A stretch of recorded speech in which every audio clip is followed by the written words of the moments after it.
नमस्कार। हम जो बात कम्युनल हार्मोनी की कर रहे थे उसमें चाहेंगे कि उस बात को थोड़ा सा कंक्लूड करें और फिर उसको लगातार बात होती रहेगी, चूँकि ऐसा मुद्दा है कि हमेशा इस पर ज़रूरत है कि कुछ ना कुछ बात होती रहे, संवाद होता रहे, डायलॉग होता रहे, कन्फ्लिक्ट ना हो, डिबेट ना हो, डिस्कशन ना हो, डायलॉग होना चाहिए, संवाद होना चाहिए। हम बात ये करना चाह रहे हैं कि कुछ लोगों के दिमाग में कहीं ऐसा तो नहीं आ गया है कि हम किसी माइनॉरिटी के द्वारा या जो कट्टर मजहबी बातें होती हैं तो वो बातें ठीक हैं क्योंकि ये स्वभाव में है या ऐसा कुछ। इस बात को आप ध्यान से समझिए कि हम कहना क्या चाह रहे हैं। आज मैं और ज़्यादा क्लियर करने की कोशिश करूँगा। देखिए, ऐसा है जो कम्युनलिज्म है उसके 3 चरण होते हैं। एक कम्युनलिज्म का पहला चरण है वो किसी के लिए हार्मफुल नहीं होता, और दुनिया में जहाँ भी प्लूरलिज्म है, जहाँ भी अनेकता है, जहाँ पर अनेक संप्रदाय, अनेक संस्कृतियाँ, अनेक भाषाएं, अनेक बोलियाँ, अनेकता है, वहाँ पर ये पहली स्टेज की कम्युनलिज्म अमूमन रहती है। उसको इज़म कहना भी ठीक नहीं है। वो ये होती है कि मेरा ये, जैसे बच्चे के अंदर नहीं होती है, तमाम सारे आजकल के जो बच्चे हैं उनमें भी नहीं होती है, जो घर में जिनसे इस तरह बातें नहीं की जाती हैं, नहीं होती। जैसे ये पहचानना कि मैं हिंदू हूँ और आप मुसलमान हो, या आप क्रिश्चियन हो, या मैं क्रिश्चियन हूँ, आप मुसलमान हो, आप बौद्ध हो, आप जैन हो, आप शाक्त हो, आप स्मार्त हो। माने ये पहचान कि मैं फलाने संप्रदाय का हूँ, आप दूसरे संप्रदाय को हो, और इस कारण हम लोग दूसरे भिन्न भिन्न संप्रदायों के मानने वाले हैं। ये पहचान जो हम करते हैं कि माने मेरी पहचान केवल इसलिए नहीं है कि मैं भारतीय हूँ, मेरी पहचान केवल इसलिए नहीं है कि मैं हिंदी भाषी हूँ, एक ये भी पहचान है कि मैं एक सनातनी हूँ। ये पहचान के कारण ही कम्युनलिज्म माने सांप्रदायिकता पैदा होती है, और सांप्रदायिकता के पहला चरण है, इसमें हम एक दूसरे के संप्रदाय को पहचानते हैं। ये पहचान बनाने का एक माध्यम हो जाता है जो सांप्रदायिकता की शुरुआत आप कह सकते हैं। दूसरी स्टेज ये आती है कि जब हम ये मान के चलते हैं कि चूंकि हमारा और आपका संप्रदाय अलग अलग है, इसलिए हमारे सांसारिक जो इंटरेस्ट हैं वे भी अलग अलग हैं, because we belong to different religion. ये दौर आपको हमारे यहाँ अंग्रेज़ों ने ये आइडेंटिफाई कराया।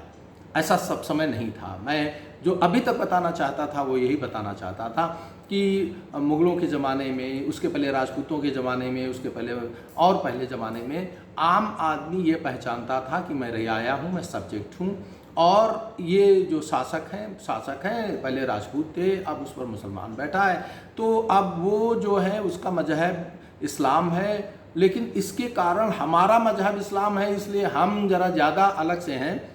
ये ऐसी भावना नहीं पैदा होती थी। लेकिन आगे चल कर के अंग्रेज़ों ने हमारे बीच में संप्रदाय हैं, ये पहचान हमारे साथ थी, लेकिन इसी का बड़ा कुटिलतापूर्वक इस्तेमाल करते हुए उन्होंने सेपरेट इलेक्टोरेट मुसलमानों को दिया।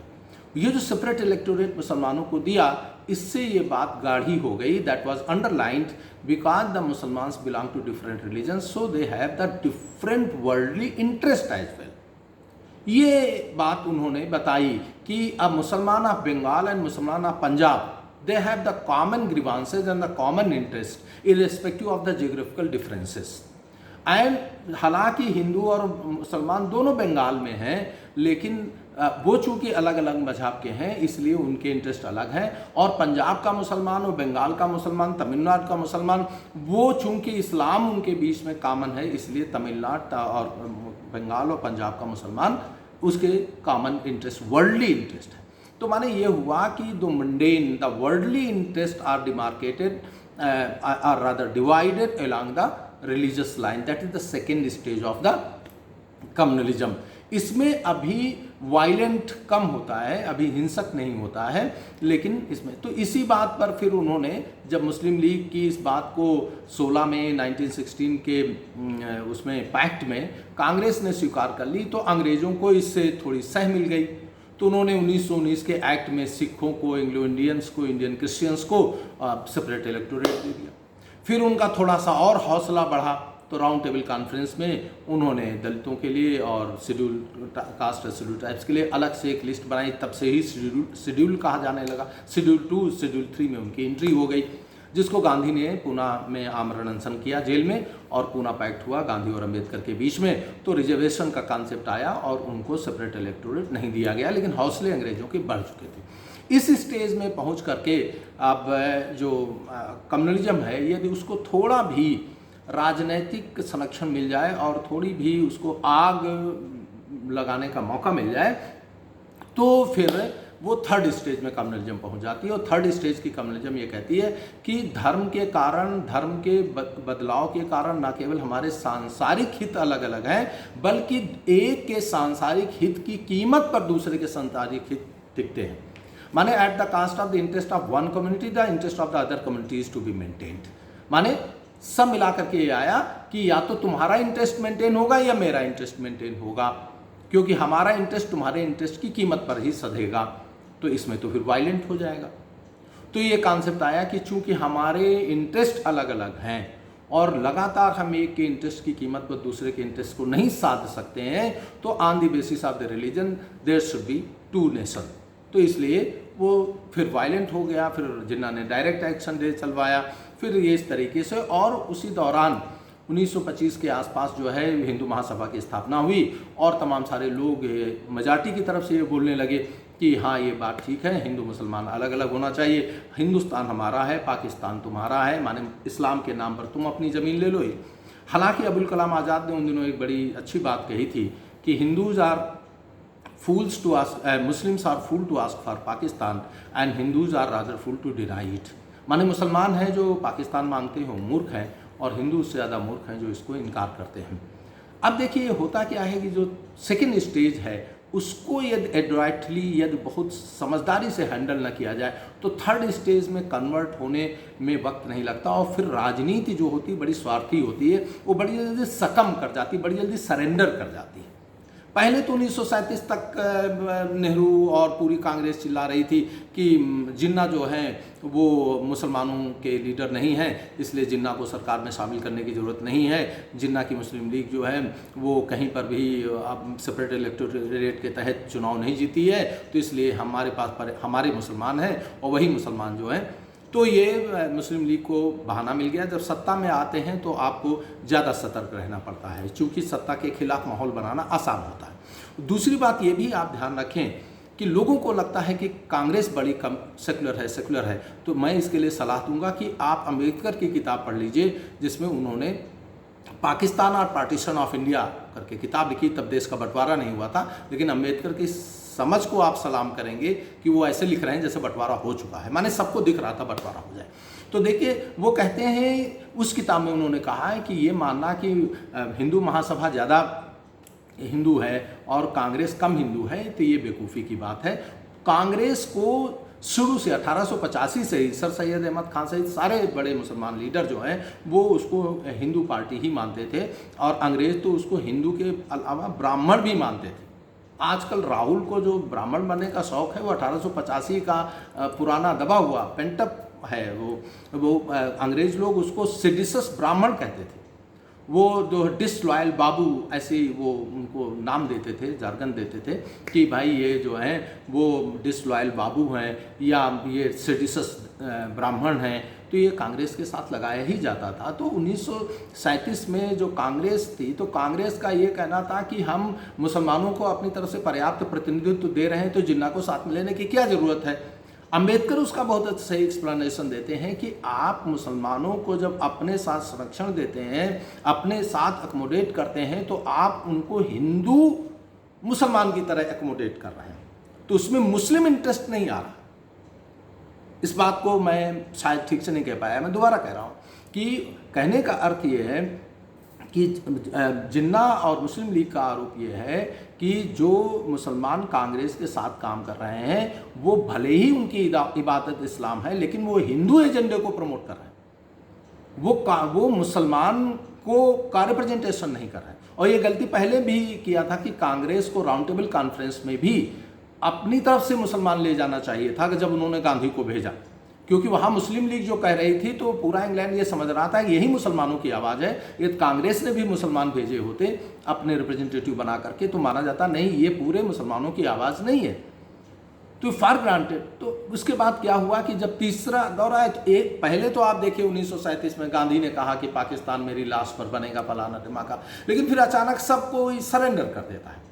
और सरेंडर करने में यहाँ तक कि पटेल तक ये कहते हैं कि यदि हमने पाकिस्तान नहीं स्वीकार किया होता तो हिंदुस्तान में सैकड़ों पाकिस्तान होते। माने ये सेकेंड से थर्ड में जाने में बहुत वक्त नहीं लगता है।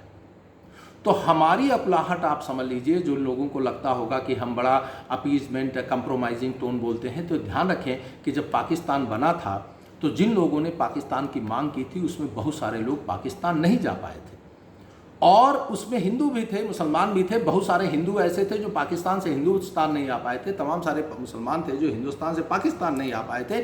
मेरा कहने का मतलब है कि जिस विचारधारा वाले लोगों ने हिंदुस्तान का बंटवारा किया था, ऐसी विचारधारा वाले लोग दोनों तरफ बाद में बने रहे।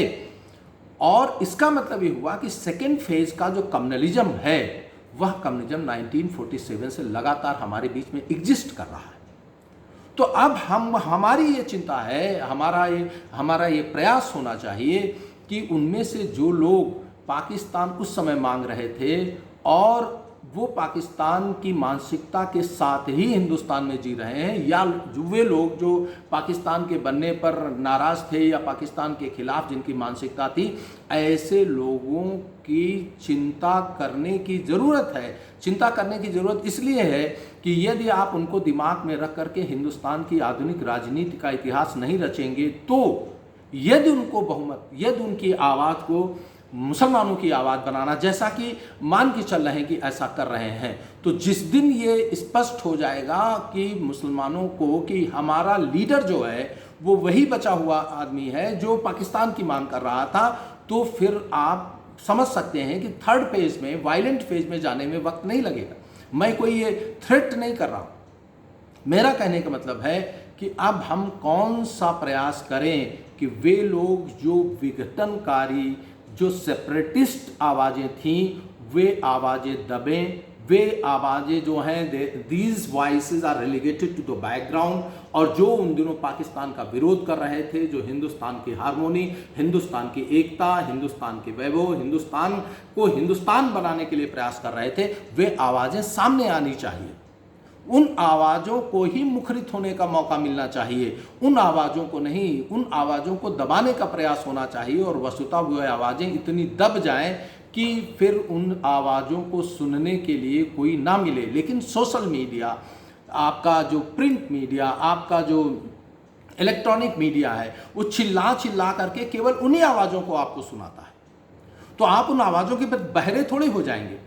लेकिन मेरा कहने का मतलब है कि जैसे उन आवाज़ों को, अरे क्या ज़रूरत है कि ऐसी आवाज़ को बहुत प्राथमिकता देना जिस आवाज़ में बेहुदापन है, जो आवाज़ें जो हैं वो इस तरीके के बातों को करती हैं जिनमें हिंदू मुसलमान आपस में लड़ता हुआ लगता है, जब से आए हैं तब से लड़ ही रहे हैं।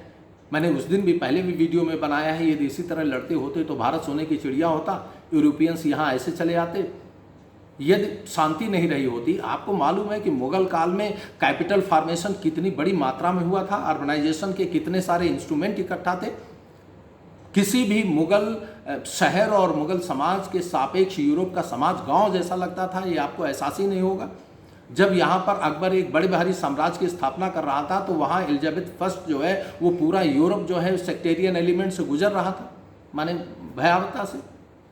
तो आप ये देखिए कि जो वातावरण था, जो अंग्रेजों ने आपके दिमाग में डाला, जिसकी वजह से आप देखिए कि यदि यही मानसिकता, जो मानसिकता आपको लगता है ना यही मानसिकता थी मुगल शासनकाल के दौरान, तो यदि पूरे हिंदुस्तान में आपको लगता है हिंदू मेजॉरिटी था, तो जहां वो मुसलमान ज़्यादा थे उन मुस्लिम इलाकों को तोड़ करके उन्होंने सीरिया, लेबनान और यूनाइटेड अरब अमीरात, अफगानिस्तान ये मुल्क बना लेते। यदि वो पूरे हिंदुस्तान में हिंदुओं को नहीं दबा सकते थे तो आइसोलेटेड अपने इलाके में तो बनाते उन इलाकों को जहां मुसलमान मेजॉरिटी में हो चुका था। यदि उन्होंने रिलीजन के आधार पर अपने स्टेट का रिकॉग्निशन अलग किया होता तो कम से कम मेजॉरिटी वाले इलाकों में वो अपने राज्य का निर्माण कर लेते और उसे जो है थियोक्रेटिक स्टेट की घोषणा कर देते। तो ऐसा मुगलों ने नहीं किया। और उसके बाद जब आपने उनको स्वीकारा, जो पाकिस्तान उनको दिया, तो पाकिस्तान तो ऐसी ज़मीन पर दिया जहां मेजॉरिटी में वो लोग पाकिस्तान मांग नहीं रहे थे, और जहां पर भारत का, इसीलिए तो अबुल कलाम आज़ाद ने कहा कि Muslims are fool to ask for Pakistan, क्योंकि पाकिस्तान आप क्यों मांग रहे हो? वहां पर कब आपकी सत्ता रही, कब आपका रहा है, आपकी सत्ता दिल्ली और आगरा में रही है। यहाँ के बेसिस पर आप हिंदुस्तानी होने और हिंदुस्तान के सम्राट होने का क्लेम करते हैं, और आप मांग रहे हैं इसको सिंधु घाटी सभ्यता के इलाके में, मोहनजोदड़ो के इलाके में, हड़प्पा के इलाके में, टैक्सिला के इलाके में, गंधार के इलाके में।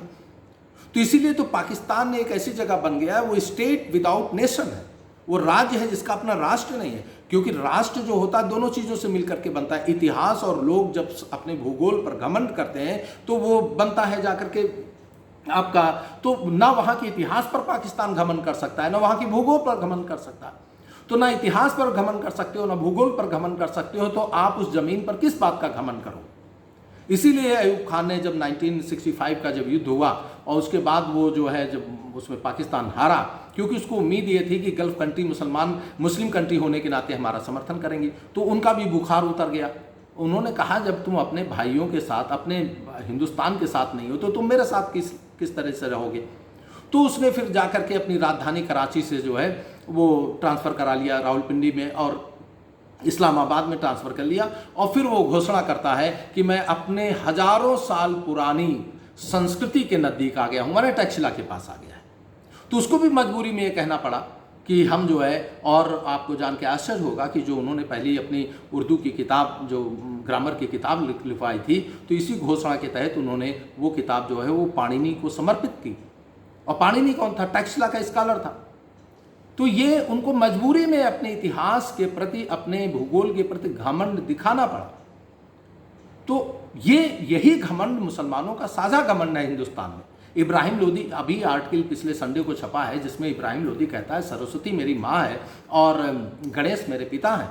ये हिंदुस्तान का जितना क्लासिकल सिंगर है वो सरस्वती की वंदना करता है, गणेश की वंदना करता है, क्योंकि हमारे यहाँ के देवता तो कैरेक्टर है।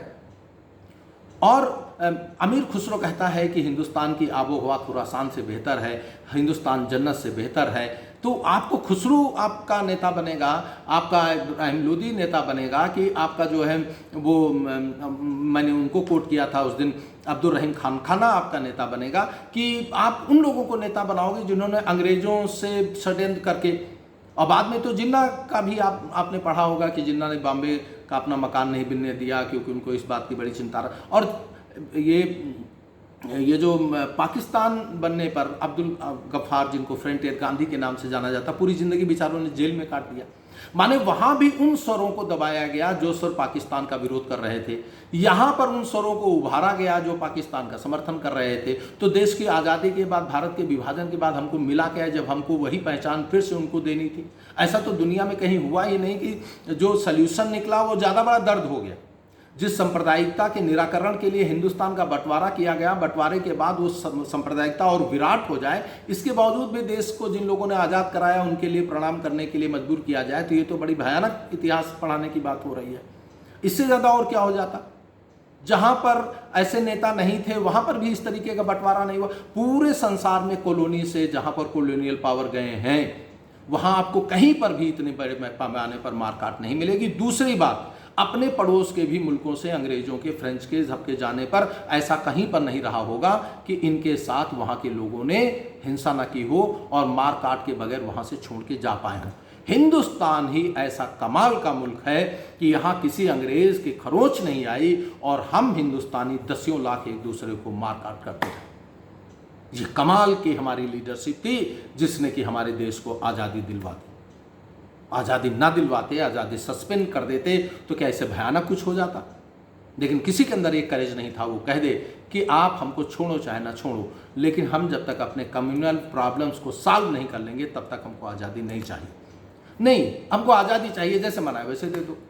हमारे टीचर जो दिल्ली में पढ़ाया करते थे बड़ी अच्छी बात कहा करते थे कि गांधी जी उस बूढ़े बुजुर्ग बाप की तरह थे कि जो लड़की जिसकी जवान हो गई और वो मरने की कगार पर है तो सोचता है कि हम लड़की की शादी कर ही देंगे, चाहे जिससे कर दें, हाथ पीले करा दें, अपने पिता होने का धर्म निभा दें, चाहे जिससे करा दें, लूले से, लंगड़े से, शराबी से, कबाबी से, किसी से करा दें, हाथ पीले करा दें, पिता का धर्म पूरा हो गया, बस परमात्मा के घर जाएंगे, जन्नत मिलेगा।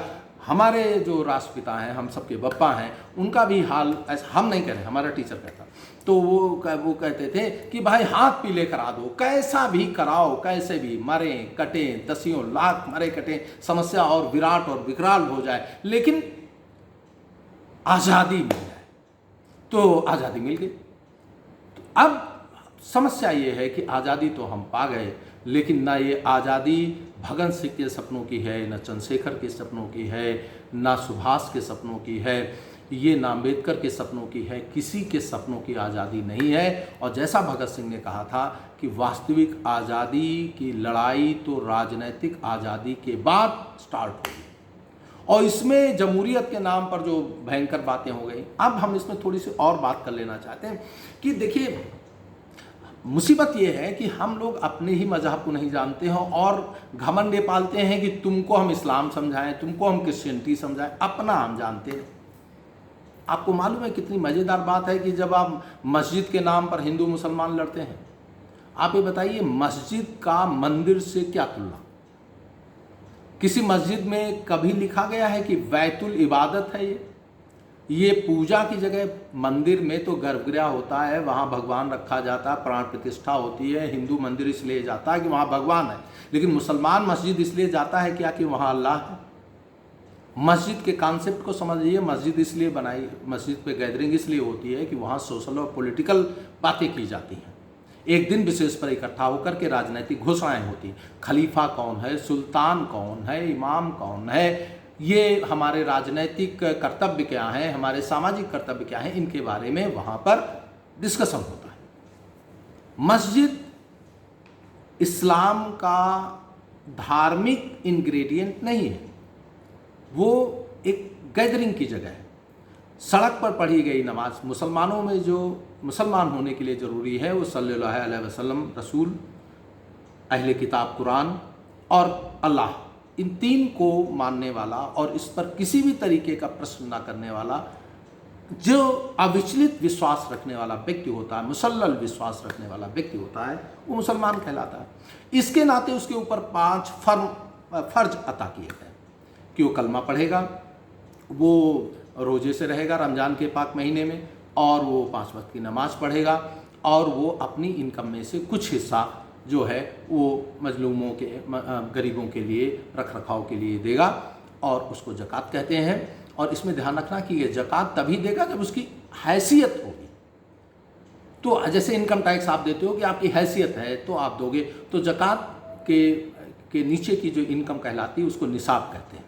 तो जब तक निसाब है तब तक आपको ज़कात नहीं देनी है। जब उसके ऊपर की इनकम होगी तो ही आपको हिस्सा करीब 2.5% के आसपास अपने इनकम का अपने को रिलीजनिस्ट के लिए, प्रमोशन के लिए आपको देना है। और 5वां, इसी तरीके से यदि आपकी हैसियत है तो आपको हज करना है, वहाँ जाना है जहाँ आपके सल्लल्लाहु अलैहि वसल्लम रहे थे, तो उस जगह पर जाना है और उनके किए गए कामों को याद करना है। और इस तरीके से माने एक अच्छे इंसान बनने के लिए माने रिमाइंडर के तौर पर वहाँ आप जाइए, और दुनिया में आप जहाँ कहीं भी नमाज़ पढ़ते हैं तो उसी की तरफ आप सजदा करिए।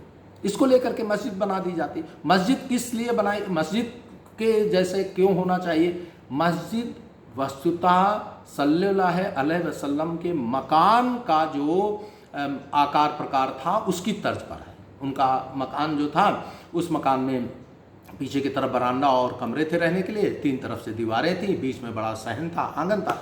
उसी तर्ज पर जो है वो मस्जिद बनाई जाती है।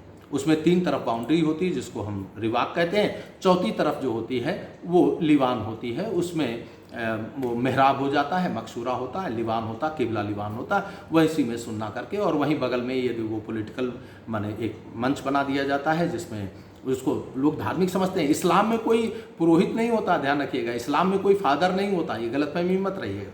तो वो जो होता है वो वहाँ पर राजनीतिक घोषणाएं करता है। वो ये थोड़े बताता है कि तुम्हारा अल्लाह कौन है, कुरान कौन है, ना, ये सब मुसलमान जानते हैं। ये बताने के लिए वहाँ नहीं इकट्ठा होते, वहाँ इसलिए इकट्ठा होते हैं कि तुम्हारा सुल्तान को नियुक्त किया गया है, खुतबा उसके नाम से पढ़ा जाएगा, उसके नाम से सिक्के चलाए जाएंगे, उसके नाम से ये सब होगा, माने वहाँ सब सांसारिक घोषणाएं होती हैं। आप ध्यान से सुनिए तो मस्जिद से बताया जाता है कि फलाने का इंतकाल हो गया है, मिट्टी इतने बजे उठेगी, या और कोई सामाजिक सरोकार है, ऐसा होगा। और ये भी आप सुनते होंगे कि अभी भी कहा जाता है कि मुसलमान ऊँट कहाँ देगा, कह लेंगे पहले से भैया कुछ नहीं बता सकते, वो तो वहीं पर उनका मौलवी जो है वो फतवा जारी करेगा 3 दिन बाद। ऐसा बतलाया करते हैं, हम लोग कभी उसको सुने नहीं है, ऐसी बातें होती तो मैं बता। तो ये होना मस्जिद का सामान्य काम है, माने वहाँ रिलीजन नहीं है। मुसलमान ऐसा कभी होता ही नहीं है कि रिलीजन के बगैर हो, क्योंकि उसको ना अलग से कर्मकांड सिखाना पड़ता है, ना अलग से कुछ करना पड़ता है, उसको 5 वक्त की नमाज पढ़ने के लिए, डिसिप्लिन के लिए ऐसा किया गया। तो हमको उनके रिलीजियस मैटर पर कुछ जानकारी नहीं। हमारी जानकारी ये है कि मस्जिद जो है वो मस्जिद में नमाज पढ़ना इस्लाम का फ़र्ज में नहीं है, फ़र्ज में नमाज पढ़ना है। इसलिए मस्जिद अलग से कोई धार्मिक स्थल नहीं है, वो उसी तरीके से, चूँकि वहाँ गैदरिंग होती है और एक साथ नमाज पढ़ी जाती है। चूँकि इस्लाम में कांग्रीगेशन होता है, एक साथ इकट्ठा होते हैं, उसकी इकट्ठा होने के पीछे की वजह धार्मिक नहीं, राजनीतिक है। तो ये बात हम नहीं समझा पाए, या हम देखिए, इसीलिए मस्जिदों के नाम जो होते हैं राजाओं के नाम पर होते हैं, बाबरी मस्जिद, इनकी मस्जिद, उनकी मस्जिद, और जो सबसे बड़ी मस्जिद जामे मस्जिद। जामे मस्जिद माने होता बड़ा, हर समय की जामे मस्जिद आप सुनते होंगे, जौनपुर की जामे मस्जिद, लखनऊ की जामे मस्जिद, इसकी जामे मस्जिद, उसकी जामे मस्जिद। आज के पूरे हिंदुस्तानों की जामे मस्जिद दिल्ली में है। जामे मस्जिद माने उस समय के मुसलमानों की सबसे बड़ी मस्जिद, उसको जामे मस्जिद कहते थे। तो मस्जिद इसलिए बनाई गई, और उसको अब जब हम मंदिर और मस्जिद की बात कर देते हैं तो ये दोनों का कंपैरिजन जो होगा, यानी हिंदू मूर्ति की स्थापना करता है। अब हिंदुओं की बात करें तो हिंदू, मैंने एक बार बहुत पहले एडिटोरियल लिखा था, और इसको हो सकता है हिंदू सुन करके बहुत नाराज़ हों, लेकिन हिंदू मूर्ति पूजक नहीं है। मूर्ति पूजक होते तो अब देखिए, हम जो हिंदू है उसका वैदिक धर्म जो है हमारा बेस है, और उसमें जो है मूर्ति नहीं है, मूर्ति की पूजा नहीं है। जो वैदिक रिलीजन है वो एन आइकनिक है, माने मूर्ति निरपेक्ष है। जैसे मुसलमान को मूर्ति भंजक कहा जाता है, आइकनोक्लास्ट, माने उनको मूर्ति पसंद नहीं, तोड़ेंगे। तो हम जो है मूलतः मूर्ति तोड़ते नहीं, मूर्ति के प्रति निरपेक्ष है। मूर्ति हिंदू धर्म का सनातन का, माने जिसका ऋग्वेद आधार है, वह मूर्ति नहीं। तो मूर्ति आई कहाँ से? बुद्ध की पहली बार मूर्ति बनाई गई, और मूर्ति पूजा वस्तुतः बुद्ध से। और बुद्धिज्म में कहाँ से आई? कि जब इंडो ग्रीक्स ने, विदेशियों ने बुद्ध धर्म अपनाया, तो वो चूँकि अपोलो और ऐसी मूर्ति पूजो, इसीलिए तो आप देखते होगे सल्लल्लाहु अलैहि वसल्लम जहाँ थे वो मूर्ति पूजा के खिलाफ संघर्ष कर रहे थे। तो वो हिंदुस्तान में तो थे नहीं, जब हिंदुस्तान में नहीं थे तो मूर्तियाँ इतनी कहाँ से थी? तो मूर्ति वस्तुतः पश्चिम से आई, और पहले अपोलो के तर्ज पर बुद्ध की मूर्तियाँ बनाई हैं। ये जो गाय को लेकर के धार्मिक बात है, ऋग्वेद में गाय धर्म की बात नहीं है। गाय जो है वो आर्थिक है, उसको अघन्या कहा गया, नॉट टू बी किल्ड है। तो ये जो अब मजेदार बात आप ध्यान रखिए कि हम बुद्धों को ये नहीं समझा पाए कि यार तुम्हारी मूर्ति पूजा हमने स्वीकारी, तुम्हारा जो बोधिसत्व है उसकी तर्ज पर हमने अवतारवाद का कॉन्सेप्ट रखा, यदा यदा ये धर्मस्य ग्लानिर्भवत् भारत। और फिर पॉलिटिक्स का कमाल देखिए कि जिन बुद्ध को हम नवा अवतार मानते हैं, जिनकी मूर्ति पूजा के कारण हमने मूर्ति पूजा चालू कर दी, जिनके अवतारवाद का कॉन्सेप्ट जो है हमारे अवतारवाद का कॉन्सेप्ट बन गया, वही पॉलिटिक्स का कमाल देखिए कि बुद्धिस्ट अपने को माइनॉरिटी कहना ले रहे। ये सवाल मैंने बनारस में संपूर्णानंद विश्वविद्यालय में, संस्कृत विश्वविद्यालय, मेरी किताब का विमोचन था, तो वहाँ मुख्य अतिथि जो था वो श्रीलंका का थेरो था। मैंने उससे कहा कि मैं एक सवाल पूछने जा रहा हूँ, आप इसमें बुरा तो नहीं मानेंगे? तो कहा भाई क्या पूछने जा रहा हूँ, पहले यार पूछ ही लो। तो हमने अलग से उससे कोने में पूछ लिया कि मैं ये पूछना चाहता हूँ कि आप माइनॉरिटी हो, आप कैसे जानते हो? तो उसने कहा मैं तो नहीं मानता हूँ। तो हमने कहा लेकिन आप तो यहाँ पर केस लड़के माइनॉरिटी स्टेटस लिया जा रहा है। तो हम आपस में ये नहीं समझा पाए कि बुद्ध हमसे अलग नहीं है, हम बुद्ध से अलग नहीं है। बुद्ध हमसे, हमने उससे यही सवाल किया कि आपको मालूम है मैं भी बौद्ध हूँ, हमारे घर में सब लोग बुद्ध को भगवान मानते हैं, तो बुद्ध माइनॉरिटी हो गया। तो इन चीज़ों का आप देखें कि हम मजहब के मूल तासीर को कहाँ तक समझते हैं। तो इस्लाम में जो इस्लाम का मूल चरित्र है वो तो इस बात का है कि दुनिया में जहाँ कहीं भी आपके सामने गरीब दिखाई पड़ता है, यदि आपके अंदर उसको लेकर के इंसानियत नहीं है तो आप अच्छे मुसलमान नहीं हो। तो जो लोग बच्चों को, जो लोग औरतों को, अब देखिए जो औरतों और बच्चों को ये आतंकवादी गोली मार देते हैं ना, तो आपको मालूम होना चाहिए कि वस्तुतः आतंकवादी का सबसे बड़ा डर क्या है, वो किससे कांपता है। वो तो बंदूक लिए, बंदूक से नहीं कांपता है, बच्चे की किलकारी उसका कलेजा फाड़ देती है। जब किसी आतंकवादी को वाकई में आपको डराना है तो केवल बच्चों के बीच में उसको रख दीजिए, वो बर्दाश्त ही नहीं कर सकता, वो औरतों की रचनात्मकता को बर्दाश्त ही नहीं कर सकता। इसलिए आप कहते होगे कि रसूल को मानते हैं, वो लोग कहते हैं मैं रसूल को मानता हूं। अरे तलाक़े बिद्दत तो चलिए मान लीजिए खराब माना गया, लेकिन ये बताइए कि सल्लल्लाहु अलैहि वसल्लम ने कौन सा, किस औरत को उन्होंने छोड़ा जिन्होंने कहा हो कि औरत के कदमों में ही, माँ के कदमों में ही जन्नत है, जहाँ पर किसी भी तरीके का, उन्होंने तो यहाँ तक कहा कि जब किसी गैर धर्म वाले को आप कठोरता से कोई बात समझा देते हो तो आप इस्लाम का अनादर करते हो। तो आप इस्लाम की उस मूल चेतना के आधार पर इस्लाम को पहचानोगे कि उन लोगों के आधार पर पहचानोगे जिन्होंने इस्लाम के चेहरे को विकृत कर रखा है, और फिर उस विकृत चेहरे के साथ आप हिंदुस्तान के शालीन मुसलमानों को या दुनिया के शालीन मुसलमानों को आप उनके साथ नथी करते हैं। और फिर यदि कोई जेन्युइन बात कहीं से निकल जाए, जैसे मान लीजिए किसी के मुंह से निकल जाए कि तालिबानी तो आतंकवादी है, लेकिन क्या अमेरिका कम है क्या, मान लीजिए ये बात कहें, और आप इसका पूरे सिलसिलेवार आप करेंगे तो आपको लगेगा कि तालिबान क्यों पैदा हुआ। तो मूल चेतना पर बात ना करो, तुरंत कह दो कि ये तो जो है अमेरिका डेमोक्रेटिक कंट्री है, वहाँ कॉन्स्टिट्यूशन चलता है, वहाँ फलाना चलता है, वहाँ दिमाग का चलता है, और कहाँ अमेरिका, वहाँ का एजुकेशन सिस्टम देख लो, वहाँ का फलाना देख लो, यहाँ का दिमाग, कहाँ तालिबानियों को देख लो। अरे जिन लोगों ने ठीक से खाना पहनना ना सीखा हो, उनके प्रति दया दिखाई जा सकती है, उनके साथ अपने हिंदुस्तान जैसे विराट मुल्क के और विराट संस्कृति के मानने वाले मुसलमानों को नति नहीं किया जा सकता है। और मैं बार बार यही कहना चाहता हूं कि आप किस आवाज़ को मुसलमानों की आवाज़ बनने में मदद कर रहे हैं। यदि वही आवाज़ आपको नहीं सुनाई पड़ रही है जो आवाज़ 1947 के समय थी, तो आपके कान बहरे हो गए हैं। मैं इस चेतावनी के तौर पर बताना चाहता हूँ। आप जगह जगह उठने वाले उन्मादी और हिंसक घटनाओं को रोकने के लिए लंबे समय तक आयोजन नहीं कर सकते, हर जगह मिलिट्री और पुलिस लगा करके नहीं कर सकते। और उसमें सबसे बड़ी बात ये होती है कि जायज़ बात दब जाती है दोनों तरफ की। तो जब तक अभी लोग जायज़ बात सुनने के लिए तैयार हैं, तब तक हमें ऐसा माहौल निर्मित कर लेना चाहिए कि जो लोग भी जिस किसी तरफ से हों, जो फिरका परस्ती की बात करते हैं, उनकी आवाज़ दबे, और ऐसी आवाज़ें जो सलाहियत की बात करते हैं, जिनमें संस्कार और तरबियत बसते हैं, जो हिंदुस्तान नहीं पूरी मानवता को एक निश्चल और एक वैभवकारी मानवता के रूप में देखना चाहते हैं, ऐसी आवाज़ों को जगह दीजिए। आप लगातार कोसते रहोगे, give a bad name to a dog then kill it. ये जो आप करेंगे तो ये एक बड़ी मुसीबत का आमंत्रण है। और ये दुनिया जो पूरी जगह हिंदुस्तान में जो शांति दिखाई पड़ रही है, उसकी वजह ये है कि हिंदुस्तान के संस्कार, चाहे हिंदू हो चाहे मुसलमान, एक तरफ आप कहते हो कि आपका डीएनए हमारा डीएनए एक है, और फिर आपको अपने डीएनए पर भरोसा नहीं है। तो थोड़े समय के लिए मान लीजिए किसी में गर्माहट है और कोई जो है वो भटका हुआ है, तो क्या भटके हुए को आप लांछित करके और उसको, तो ये बात दोनों तरफ से है, दोनों तरफ से। और निश्चित तौर पर ये कहना पड़ेगा कि जो संख्या में ज़्यादा होते हैं, जो मेजॉरिटी में होते हैं, जिनके पास ज़्यादा सहूलियत होती है, उनके ये ज़्यादा जिम्मेदारी बन जाती है। ये उस समय का भी सच है, आज का भी सच है कि एक माइनॉरिटी फोबिया जो होती है, मेजॉरिटी फोबिया जो मेजॉरिटी फोबिया होती है, तो इसमें मेजॉरिटी का जो वो है, एक तरफ हम कहते हैं कि पाकिस्तान में हिंदुओं को सर्वाइव नहीं करने दिया गया, बांग्लादेश में नहीं करने दिया गया, तो बैड एग्जाम्पल है ना, कोई नहीं इसको बर्दाश्त करेगा। तो यही चीज़ हम पाकिस्तान नहीं हो सकते। Hindustan can never be the Hindu Pakistan. इस बात को आप समझ लें। और इसकी वजह सिर्फ ये नहीं है कि हम डेमोक्रेसी, इसकी वजह है कि हम हिंदू हैं। हिंदू किसी अहले किताब का अहले के कारण हम हिंदू नहीं है, किसी किताब के कारण हम हिंदू नहीं है, किसी ईश्वर के कारण हम हिंदू नहीं है, हम अपने संस्कारों के कारण हिंदू हैं।